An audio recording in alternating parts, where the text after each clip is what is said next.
Ազգային ժողովի ուժեղ Հայաստան եւ Հայաստան խմբակցությունների հարգելի պատգամավորներ, ազգային ժողովի աշխատանքներին հետևող քաղաքացիներ։ Ես կարծում եմ, որ քաղաքացիական պայմանագիր կուսակցությունը, վարչությունը տրամաբանական որոշում է կայացրել 2026 թվականին Պաշտպանության, անվտանգության հարցերի հանձնաժողովի նախագահի պաշտոնում Վիլեն Գաբրիելյանի թեկնածությունը առաջադրելով։ Այդ թեկնածությունը ամբողջությամբ համապատասխանում է մեր բանակի եւ անվտանգության համակարգի գործող վիճակին։ Իսկ ինչպիսին էր մեր բանակը եւ անվտանգության համակարգը մինչեւ 2018 թվականը։ Ես ռազմական փորձագետ չեմ, անգամ զինված ուժերում չեմ ծառայել եւ չեմ զբաղեցրել այնպիսի պատասխանատու պաշտոններ, որը ինձ հնարավորություն կտար իրական օբյեկտիվ պատկերացում կազմել զինված ուժերի վիճակի վերաբերյալ։ Այդպիսի պաշտոն մեր երկրում 18 թվականից զբաղեցնում է վարչապետ Նիկոլ Փաշինյանը։ Իսկ ինչ գնահատականներ է նա տվել 18 թվականին պաշտոնը ստանձնելու պահին։ Ես հիշում եմ, երբ որ նա 2018 թվականի մայիսի 8-ին ընտրվեց վարչապետ, մայիսի 9-ին իր առաջին աշխատանքային այցով եղավ Արցախի հանրապետությունում։ Ես գործածում եմ այնպիսի հասկացություններ, որոնք գործածվել են վարչապետի պաշտոնական կայքում։ Նա հանդիպում է ունեցել Արցախի հանրապետության նախագահ Բակո Սահակյանի հետ եւ նույն օրը այցելել Արցախի հանրապետության պաշտպանության բանակ, որտեղ պաշտպանության բանակի հրամանատար գեներալ-լեյտենանտ Լևոն Մնացականյանը զեկուցել է պաշտպանության բանակի մարտունակության եւ պատրաստվածության վիճակի վերաբերյալ։ Նիկոլ Փաշինյանը տվել է հանձնարարականներ եւ Facebook-յան գրառմամբ իր գոհունակությունն է հայտնել Արցախի հանրապետության պաշտպանության եւ անվտանգության համակարգի վերաբերյալ։ Ցավալի է, որ հիմա Բակո Սահակյանը եւ Լևոն Մնացականյանը գերության մեջ են գտնվում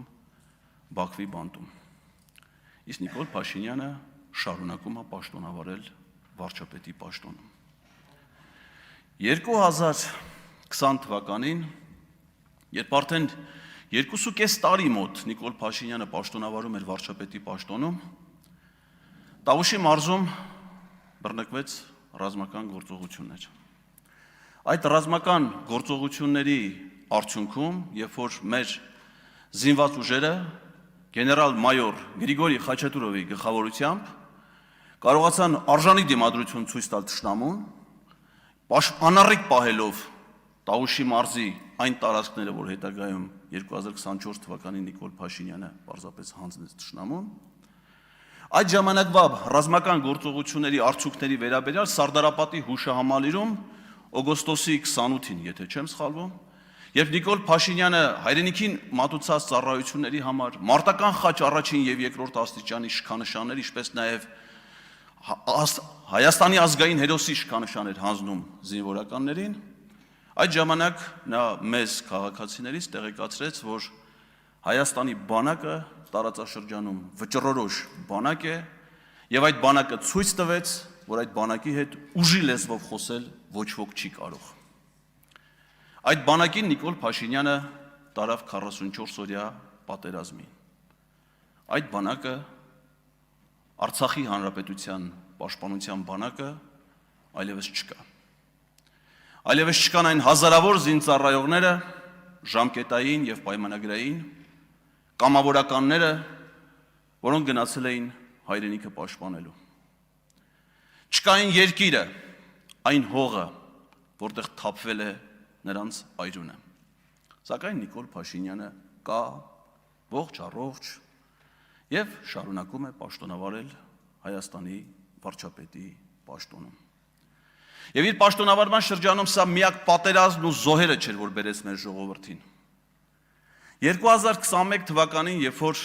քաղաքացիական պայմանագիր կուսակցությունը դուրս էր եկել քարոզարշավի ապագա կա ապագա կարգախոսով,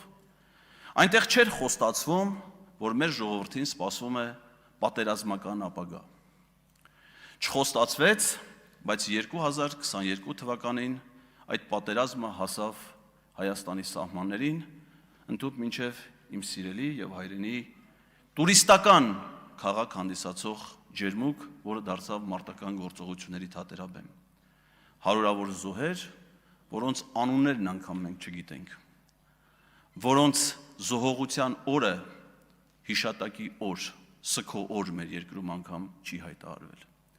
Այդ պատերազմից հետո Ադրբեջանը պահանջեց Նիկոլ Փաշինյանից, որպեսզի Ադրբեջանին փոխանցվեն Արցախի պաշտպանության բանակի վերահսկողության տակ եղած տարածքների ականապատ դաշտերի քարտեզները։ Ինչի համար? Որովհետև քանի դեռ Ադրբեջանը չուներ այդ քարտեզները, չէր կարող իրականացնել քաղաքացիական ականազերծում եւ օգտագործել այն տարածքները։ Այսինքն, եթե չփոխանցվեին այդ քարտեզները, կարող էինք ասել, որ այդ տարածքներն էլ փոխանցված չեն, որովհետև Ադրբեջանը միևնույն է դա չէր կարող օգտագործել։ Մենք շատ էինք լսում տեղեկություններ, թե ոնց են ադրբեջանցի զինվորականներ, քաղաքացիական անձիկ պայթում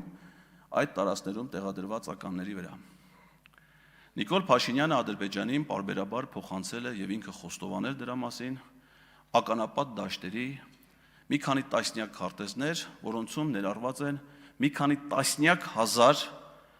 հակատանկային եւ հակահետևակային ականներ, որոնք այդ տարածքում տեղադրել էին հայ սակրավորները։ Եվ այստեղ է գալիս այն հարցը, թե ինչի էր Իլհամ Ալիևը 2024 թվականին Տաուշից տարածքներ պահանջելու ժամանակ պահանջում Նիկոլ Փաշինյանից եւ Հայաստանի իշխանություններից, որ մեր սակրավորները ականազերծեն այդ տարածքները, նոր հանձնեն Ադրբեջանին, որպեսզի ադրբեջանցիների կողմից ականազերծման աշխատանքներ իրականացնելուց ադրբեջանցի սակրավորներ չզոհվեն եւ վիրավորում չստանան։ Իսկ Նիկոլ Փաշինյանը կատարեց այդ պահանջը, հայ սակրավորներին մտցնելով այն դաշտերը, որտեղ որ մեր սակրավորները ականապատել էին տարածքները թշնամու ճանապարհը մեր երկիր փակելու համար։ Նիկոլ Փաշինյանը այդ պայներ, որ դուք նրանց մահը ցանկանում էր հայ սակրավորի մահը, նրանց վիրավորումը եւ դրա համար մեր սակրավորիներ մցրել ականապատ դաշտեր ադրբեջանցիների կյանքը փրկելու համար։ Սա դեռ իմ խոսքը չէ սակրավորների թեմայով։ Ես դրան ավելի մանրամասն կանդրադառնամ, երբ որ դուք վերջնականապես քանվեք այդ թեմայի ձեր շահարկումներից։ Իսկ պատերազմների, 3 մեծ պատերազմ, բազմաթիվ մարտական գործողություններ, հազարավոր զոհերով, ինչ ա եղել դրա վերաբերյալ։ Այն հանձնաժողովը, որի նախագահ մենք պիտի ընտրենք, նույնանուն հանձնաժողովները 7-րդ եւ 8-րդ գումարման ազգային ժողովներում ստեղծել են քննիչ հանձնաժողովներ ապրիլյան քառօրյա պատերազմի եւ 44-օրյա հանգամանքի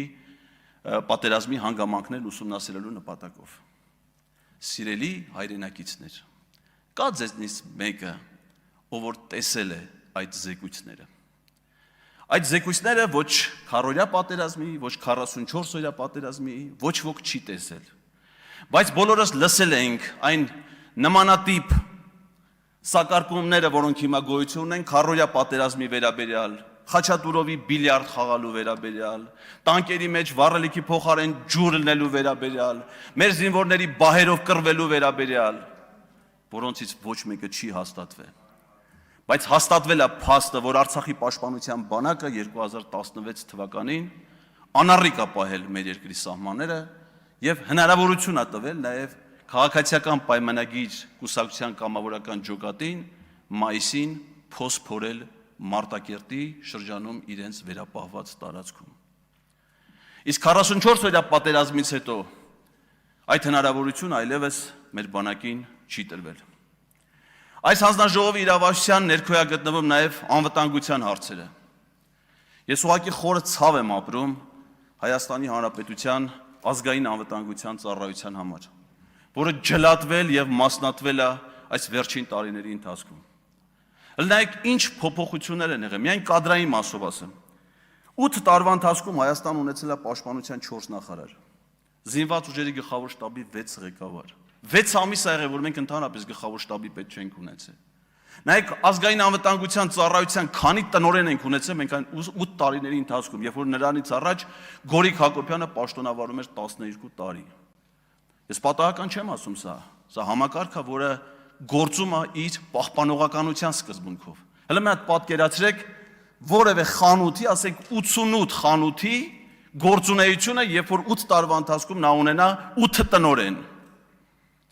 Այդպես են վերաբերվում այս մարդիկ մեր երկրին ու պետությանը։ Դրա համար են մեր երկիրը դարձրել խոցելի եւ թշնամու համար